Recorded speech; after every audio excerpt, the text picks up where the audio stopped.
Welcome to Ctrl+Alt+Narrate, your go-to source for captivating stories and engaging conversations in the world of digital media. We are your hosts, Sneesha and Momna, so join us as we learn about the journeys of our incredible guests from the MDM program. So, Umar, let's Ctrl+Alt+Narrate your story.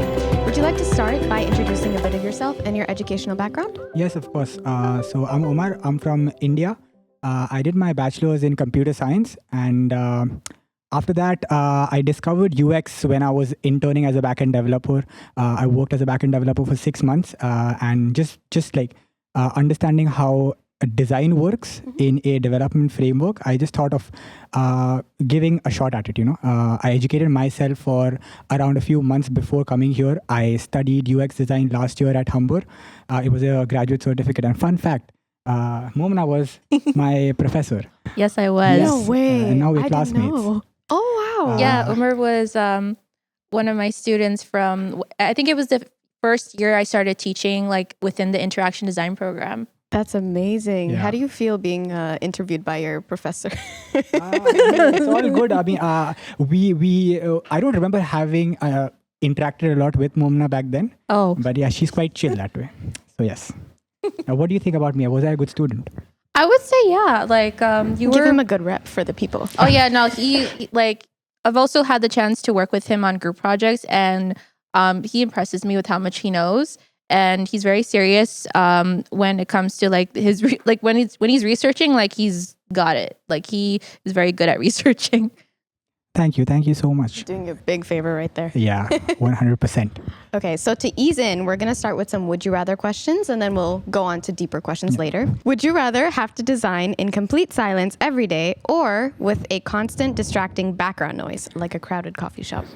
I'm a big fan of constant background noise, but I wouldn't say like a crowded coffee shop specifically. You know, something like brown noise or just the rustling of leaves, say, or birds chirping in the background. A bit more mellow. But in terms of like focusing, I'd probably go with a silent background more. And it's quite ironic because when I landed here, the thing that sort of worried me the most is how can a house be so silent? Because where I stay back in India, I had a train line right next to my house. It was wow. It was noisy every day, and I was quite Yeah. accustomed to that. So that was quite of a shock when I came here. But yeah, I would any day prefer silence for designing, for work in general, over something like a crowded coffee shop. Interesting. That makes sense. So would you rather live in a world with no books or no video games? Definitely no books. Oh my God. Because I've played video games ever since I can remember, for that matter. The first console that I played games on was the no color Game Boy. I think the Game Boy SP or Advanced SP. I think the Advanced was the color one, but that's when I started playing games. So I can't imagine a world without games. I'm not much of a reader, although I think I've read more than my entire life in the past few months because of way. the MRP thesis. Oh my gosh. Nothing fictional. The only fictional books I've read are the second and third book in the Maze Runner series. What did you think? I love them. Okay. Yeah. Good opinion. You Yeah, passed. I love them. The first movie was great, to be honest. But so I'd just go with a world without books. But yeah, a world without books would be quite sad, to be honest. I agree. I'm a huge book reader, so anytime someone says video games, but I love video games now too, so I can't decide. I agree, but I do think that you and I need to put him on some like Oh, for books sure. so that we can For change sure. his mind. Yeah. I don't think we would change his mind, but we would expose you to the great titles that are out there. I also ended up reading about 50 books last year. What? So, yeah. I have a record of like that I'm trying to beat every year consistently. Is it This because year's of the pretty Kindle? slow. No, it was before I got the Kindle. That's why I got the Kindle, so that I could read more. Oh, okay. I still have to Yeah. open mine. I think there's like a sale today, so I shall populate. Oh, and then Prime Day's I think coming up in July. So Oh, yeah. okay. good to know. We'll get him some books. That's the podcast guest gift for Thank people you. that don't read. 50 books is quite a lot, to be honest. It is, but I also genuinely do it every day. And I think I use it as like my therapy at the end of the day. It's my cool down.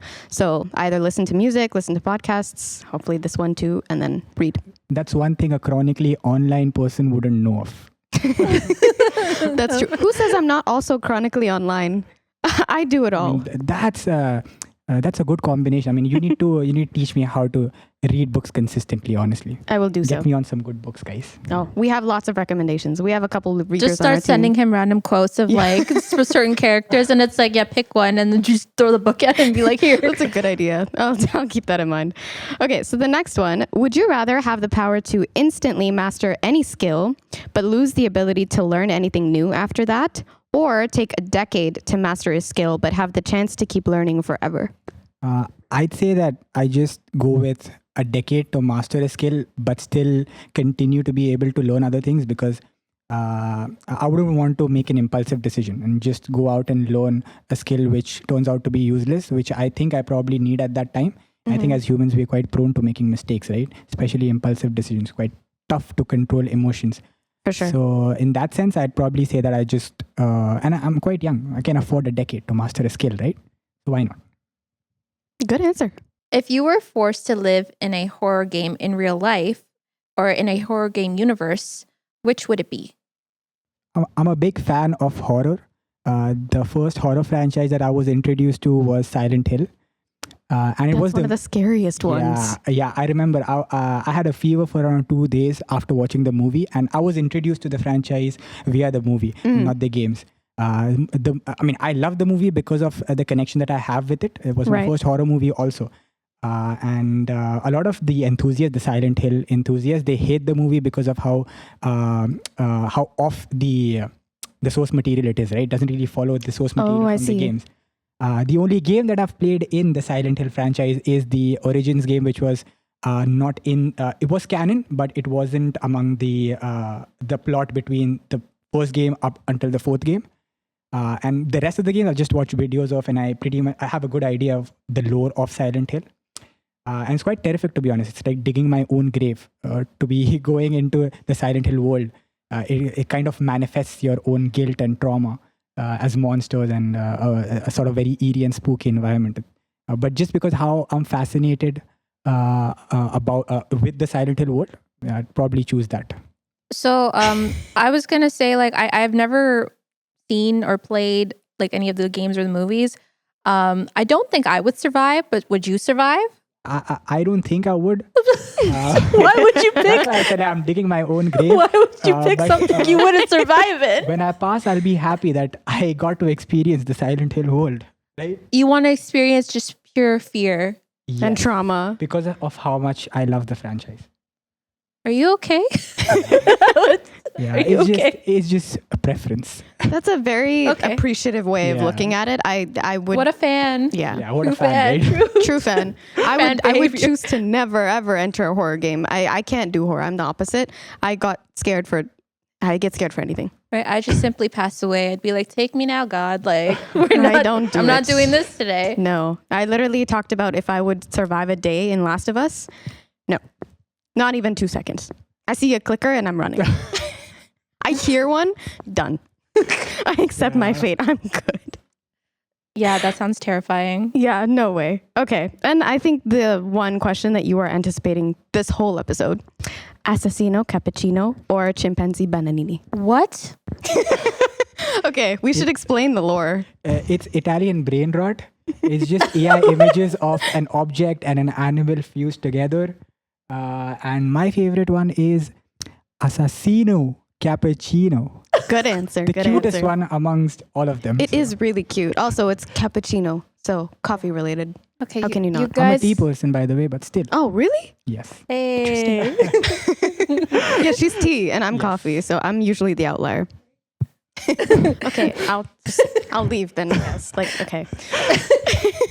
I'm sorry. It's just like, where have we gone with the brain rot? I don't know. It's really bad. It's also all AI generated, right? Yes, it's all AI generated. What? Yeah. The format, though, the this or that format of this brain rot, I think it's been going on since quite a while. People, I think it was an Arab brain rot before, where they used to just turn the name of car brands into something very weird and ask this or that. I'm not even going to try and say the name because it's quite funny. And, you're going to need to send me stuff so I can understand for sure. For context. I didn't even know it was Italian. I actually thought it started in the F1 world because it would show different Italian names for all the drivers, and I was like, oh, I guess this is an F1 thing. And then I saw like a chimpanzee blended with a banana, and then an elephant and a cactus, and I was like, this is far beyond what my brain can comprehend right now. Creativity, I guess. From AI, not even humans. Or boredom, I'd say. Boredom is a better one. That's fair. Yeah. All right. So now we have Hannah popping in for her chaos time, and she's going to be asking you a random question to put you off guard.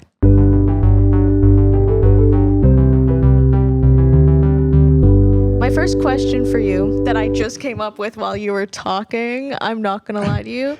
Out of everyone in this room, who's the most likely and least likely to survive in a zombie apocalypse? I would definitely survive. I would definitely survive. We're a room full of like art students. I don't think it's unfair to ask. Okay, but you're I'm hearing myself back. Video games does not help me in a zombie apocalypse. I can't run. What you think? Okay, so just going off of the conversation, I'm going to say who's least likely to survive is Sneesha. She accepted that, right? Quite easy for me. But I think it's quite tough to judge who's most likely to survive. Aiden? I know Aiden plays a lot of games. So does Hannah. I haven't played a single zombie apocalypse game. Zombie apocalypse game. Have any one of y'all played Dying Light? I haven't. No. Have you? Any first person zombie games that you've played? Does Last of Us count? I wouldn't say Last of Us. Okay, then no. But I've played a lot of horror games like Outlast and stuff like that. So based on that, I think I'm going to go with Aiden. That's valid. Yeah. Good answer. Yeah, a rational answer based on the resources I Wait, had. so like, is it based off of like the fact that you played video games or like real life video game experience. survival skills? Video game Can experience. you outrun zombies? Yes. Yeah. In a video game, yes. But what about in real life? This Hey, is I can- We'd know if there was a virus outbreak, right? Yeah. There's no other way. Bye.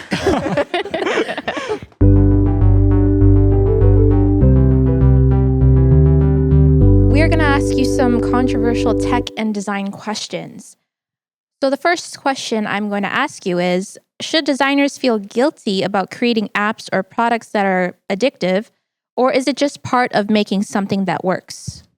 I mean, I don't think designers should solely feel responsible or guilty about designing anything for that matter, because I mean, if it's a personal project which turns out to be a very popular app, then yes, I think you should feel responsible for its implications and effects on people. But talking about more mainstream applications, the more popular ones, such as Instagram or TikTok for that matter, I think there are more superior people in the organization that are making the decisions, and the designers are just carrying out whatever order's been given to them, right? And if I were to be in that place and if I were to say no, I'd probably be replaced the next day. I don't think any designer would want to lose their source of income or put their career in jeopardy. So in that sense, I don't think they should feel guilty really, but I think they should educate themselves about what the implication about how it could turn out to be addictive for their user base. So yes, definitely educate yourself, but don't feel guilty, please. Okay, follow-up question. Should designers feel responsible for the mental health impacts of their apps, or is it up to users to manage their screen time? I mean, definitely up to the users to manage their screen time, because I mean, why would you want a third person to worry about you? I think you need to kind of be independent in a lot of things. And, the saying that goes like, there's nobody who's going to come and save you, right? It has to be you. And these businesses, I'm pretty sure the ones that have very mainstream addictive applications or any other applications that have negative implication towards the user's mental health, they're not very pro-social in that sense. I think they have an agenda. They want to make money and they do that. So in that sense, I'd say it's first the responsibility of the user to take care of themselves, take care holistically, not just focus on apps that cause some mental health disadvantages. But it's first the user's responsibility. And again, I feel designers should educate themselves. There should be some way that they learn about all of this, and this should turn into more of a community norm for designers to know about the ethical implications in general of what they're designing. Because a lot of designers, they don't come from a psychology or human behavior background, right? Like myself. And I'm the opposite. I actually do come from a psychology background. Yeah. But I was going to say, what do you think about people that get exploited unknowingly through these apps that are meant to be addictive? For example, TikTok is really, really addictive, and it's being exposed to really, really young kids. Yeah. So if they don't even have the knowledge that, I do need to protect myself, I need to learn about screen time habits and discipline, Right. what would you say then? Yeah, I would say that a good solution for that, or a good first measure that we could take, is probably keep adapting a school curriculum based on the problems that are happening. Because my MRP for that, I'm just going to briefly speak about it. It's about trying to help people bring in more positive behavior, or try to help them make better investment decisions, basically. And part of the reason why this doesn't happen, why this is an issue, is because they're not being taught about all of this in school, right? So I think based on the current scenario, we need to sort of emphasize adapting school curriculums based on the problem, based on widely seen societal issues. I can agree with that, actually. Yeah, that's a good point. So, what are your thoughts on aesthetic interfaces, and how does this relate to UX, UI, and research? I would say that aesthetic interfaces are important. And to be honest, I'd probably say it's like 50-50, right? The research part and the aesthetics of it. Aesthetics are a good aesthetics. You need to have your designs look good and also be very organized. That helps users reduce their cognitive overload as well. And that's going to overall enhance their experience. And also how it relates to UI UX, I'd say that in terms of research, design is usually an iterative process, right? So, and usually the iterations are more cosmetic then, because the research is usually happens way before you start designing. So you have all the research material ready. You're mostly not going to go back and do research. But what you're going to change in these iterations are the cosmetic things, right? So I think, yes, aesthetics are important for sure. All right, so on to our next segment, Loading Who Are You?, where we ask you some personal questions. How's your MRP going? Okay. Now tell us in detail. Where do I even start? So my MRP has been going fairly well, I'd say. Better than what I expected, or maybe even worse. I mean, I'm not sure. I mean, it's going well. Let's just leave it there.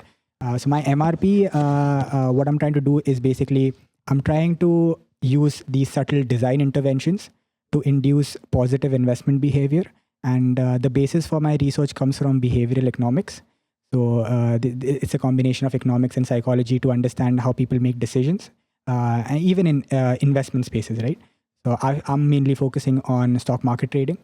And the two main issues that I'm focusing on is why people don't have a diversified portfolio. Why do they put their money into stocks from one or a very few sectors in the stock market?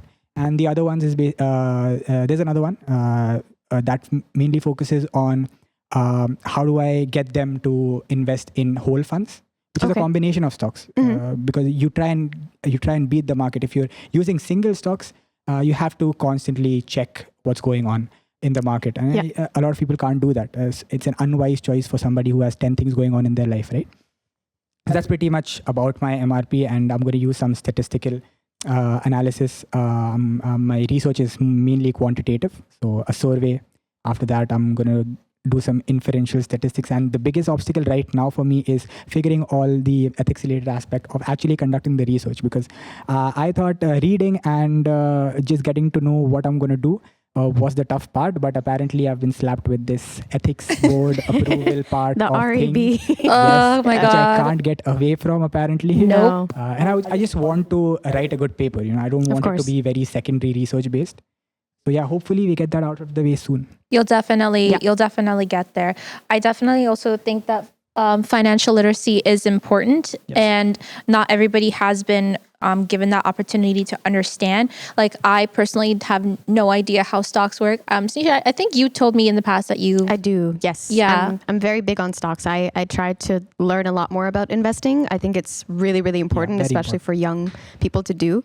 So I'm trying to get educated on that, but I think I got called out a little bit on your thesis. So whatever the results are, I will read the paper and I'm happy to learn. Yes, for Yeah, sure. I'm quite I'm excited excited. about it, to be honest. No matter how it goes, if there is a positive or a negative result to the study, I think it's more about exploring the intersection between fintech and UX design, right? Design research, basically. So Yeah, very interesting. That was actually what I was focusing on at first for our MRP. We were trying to get with Simple.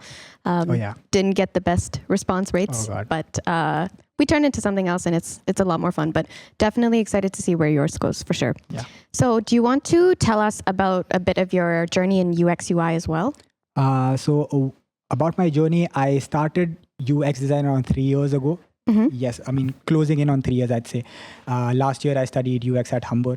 That was mainly the state that the place that I am in my UX journey right now. I feel that a lot of the things that you would study in a certificate program, not calling any program or a college out, is just my personal sort of anecdote. I feel like we're taught a lot of template things, the very superficial part of UX in the UX UI, and most of the things that dive in deeper into the UX part of it goes to the psychology and the behavioral science students, right? And I feel I'm at that stage where I want to study psychology, but again, that's quite a lot of time and effort that would go into it. Definitely is. So yeah, I wouldn't say that I'm a beginner, but I feel like a beginner still. And I feel that's where I'm at. I'm still figuring things out, and hopefully this research paper is sort of a break or gives me some closure into what I would want to do next after this program. Well, I can definitely say that like with, UX UI in general, you learn through like the projects and the experiences.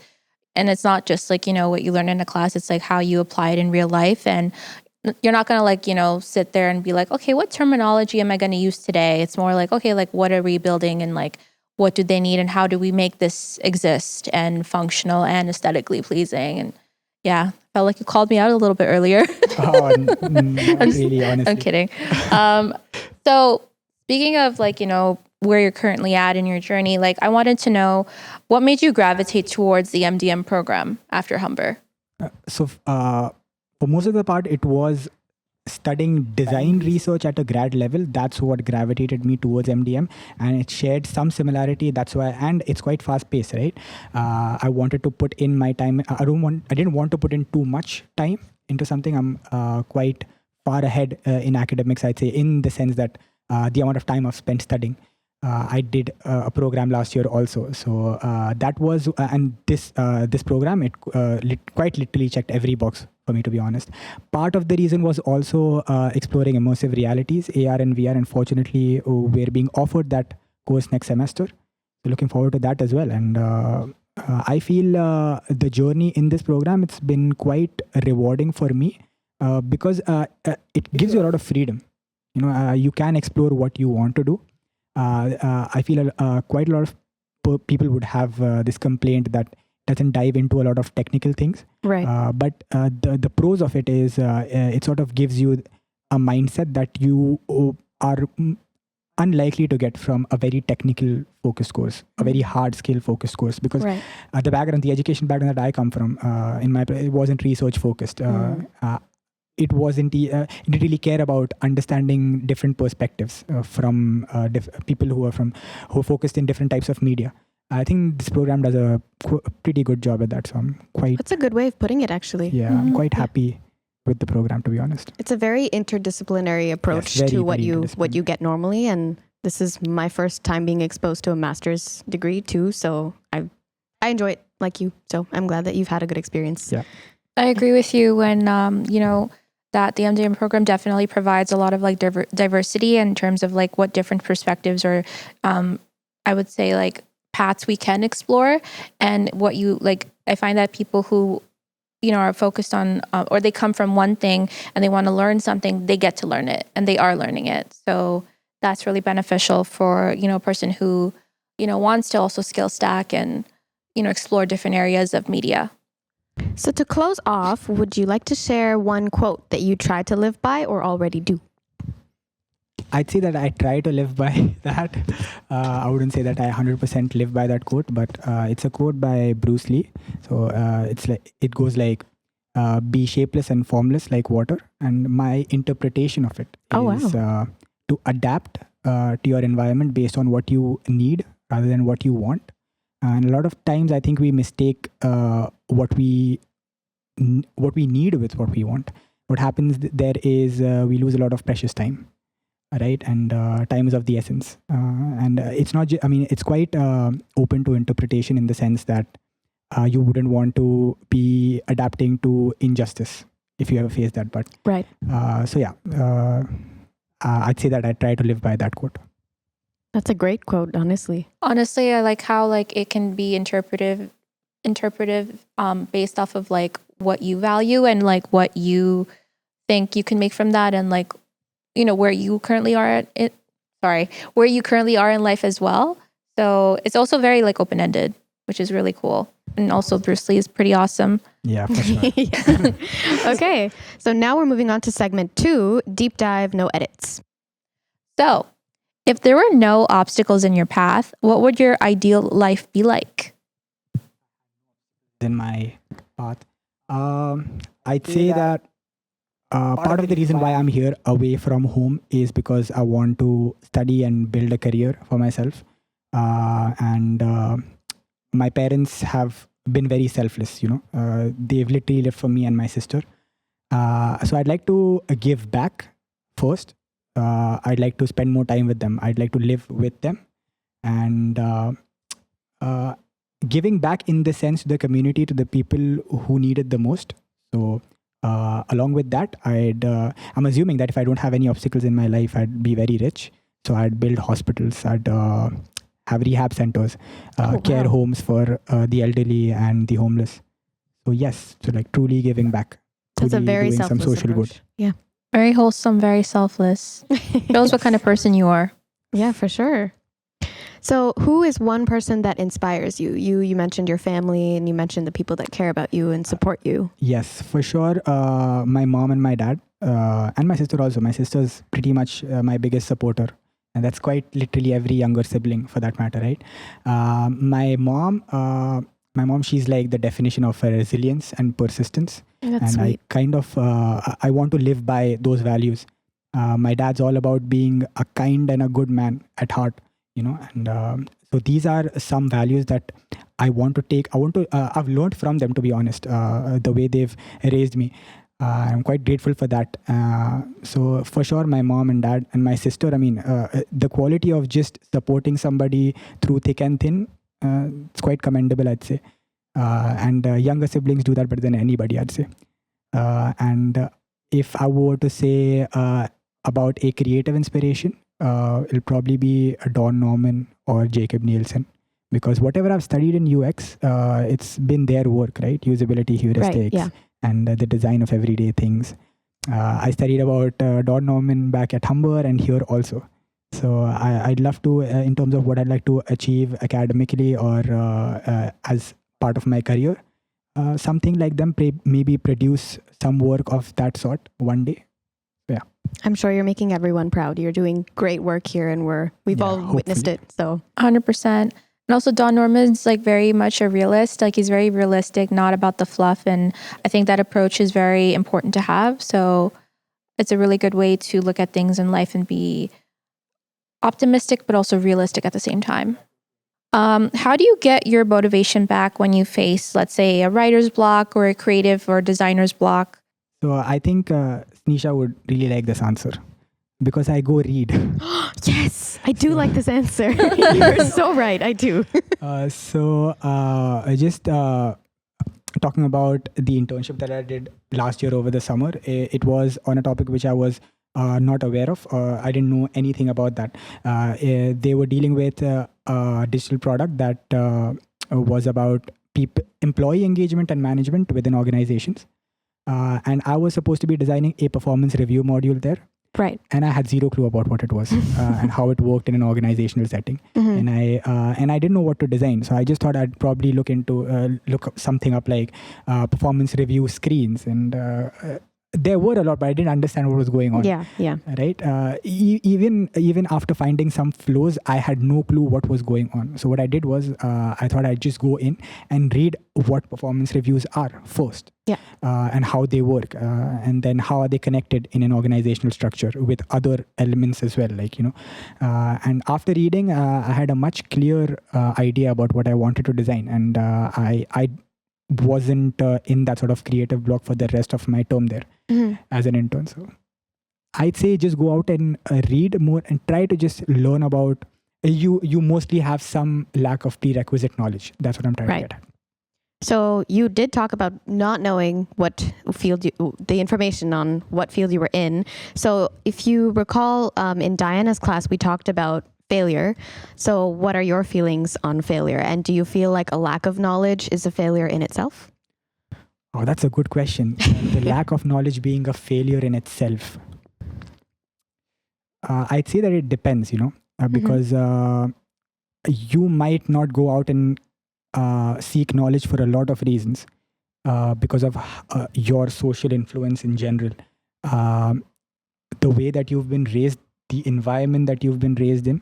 I'm just trying to go back to cultural aspects in more rural South Asian countries. So I wouldn't say that gaining knowledge is a failure in itself in just being in the society that we are in currently.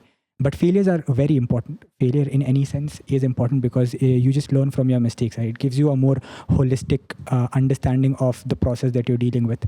And I feel that people who fail more just know about the process more than those who've just succeeded at their first go. So failures, I feel they just give a lot of valuable experience. And it actually helps you learn how to deal with failure as well, which is quite important. Imagine just succeeding again and again. And when you're at a certain stage in your life, you fail quite hard. And now you don't know how to deal with failure. So I think dealing with failure early on in life, that's quite important. I think that's a great point. And I think that being humble and having that humility when you experience failure is really important because it allows you to grow as a person. It allows you to also be really in control of your emotions because there's people who fail and, they react and, they give up. And just having that sense of, okay, like there's going to be bumps in the road and you will eventually get to your destination. And that's where I think the learning experience really is. And really just failing upwards because you are basically, I would say, climbing a hill and you're just, tripping over or hitting some bumps on the way, but you will get to the top, right? Personally, I struggle with... Oh, sorry. No, go please ahead. go ahead. No, I was going to say, personally, I struggle with being a perfectionist, and that makes me take failures a lot more difficult and harshly. Do you have any advice for people that empathize with that sentiment? Or do you face that struggle yourself? Yes, I do. I failed my G2 test, my second attempt today. No. I failed. So it's quite tough, to be honest. Dealing with failure is not easy. Right. To be honest, I don't think failure is all your fault sometimes. I think we've had this before. Yeah. It's about a lot of external factors that might impact your performance and you might fail. So just don't blame yourself always, and just piggybacking off what I said, failing upwards. Yes, you need to fail and you need to make sure that you fail upwards because if you fail and you just stay there, that's a problem. You're failing downwards, just like Momna said. So you want to try again and again until you succeed, until you reach the limit, I'd say. Knowing what the limit is quite important too. That's the thing. These questions, they don't really have a simple answer. Right. But yes, don't just fail and stay there. Try again, and don't blame yourself.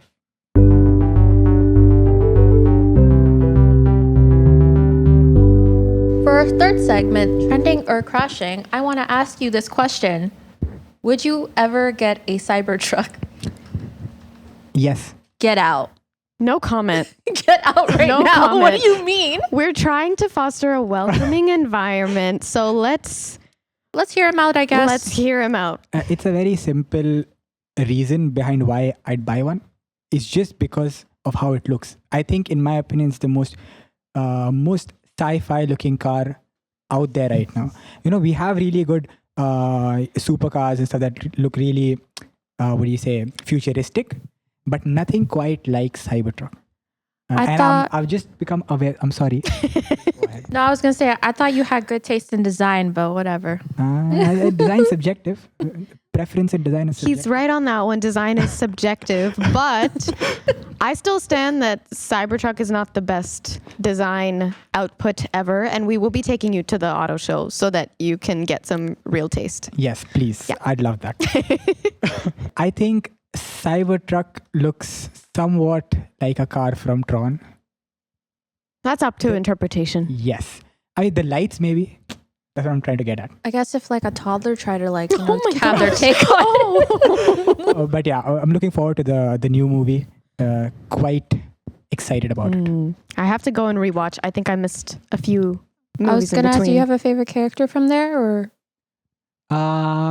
If I would, pretty much everybody, but I think Kevin Flynn, he would be my favorite.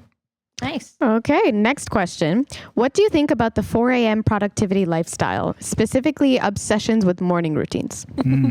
So are we talking about Ashton Hall here?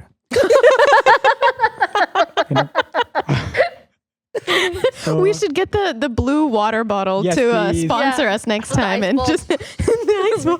Slowly just bring it into the frame. Pre-podcast guest just ritual. I like to try dipping my face into water just once. Once. You should have told us this. We would have had Yeah, it. we would've There's actually- we a could've fridge done in this this. room. Yeah. We have an Indian version of that. It's just that we don't dip our face in it. We use that as like a hand wash after eating Oh yes. food. Yeah. With the lemon in it. Yes. Yeah. Oh my god, you guys remember that scene from Shrek where like he was drinking from it like soup, and everyone's like, no, you're supposed to dip your hand in it. I think I'm gonna get a Get Out again because I've not watched a single Shrek movie. Get out. Oh no. Okay, so what we're getting a general consensus of is that we need to improve your taste, Yes, your please. palate. So Yeah. we'll work on that. That's by the end of this year, you'll have much better taste. We For promise sure. you that. Shrek social coming to you like Yeah, literally. In my nightmares, I guess. Okay, so speaking of nightmares, what is a trend in UX UI that makes you roll your eyes? Um, I want to hear this. Yeah, I'd say any and every trend that focuses more on graphic design, stuff like glass morphism and the new morphism. Okay. Then in the beginning of when I basically started getting into UX, I was mostly practicing UI design. I wasn't focusing more on UX. I think that's what every emerging or aspirational UX UI designer would do. And I used to go to Behance and Dribble a lot. And I used to just see these graphic design-esque UI interfaces with 3D stuff, elements popping out of the screen. And these are what usually get advertised on social media as well. It's like Instagram and TikTok, I'm assuming. And the problem with that, I feel this would induce some sort of a feeling of incompetence among junior designers because not everybody comes from a graphic design background. Who's into UX, right? Like myself, once again. Yeah. And I think UX shouldn't be all about graphics. It should be 50% aesthetics and 50% user research. I mean, there has to be a rationale behind why you're doing something, and not to talk about how much of a nightmare it is for developers. Right?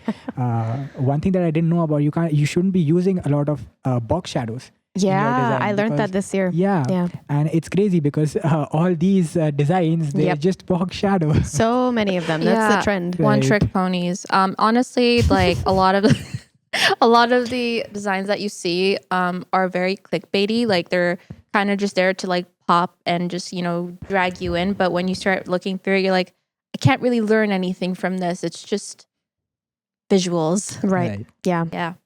Okay. Well, now we're doing our podcast outro. So, Alt, before you go,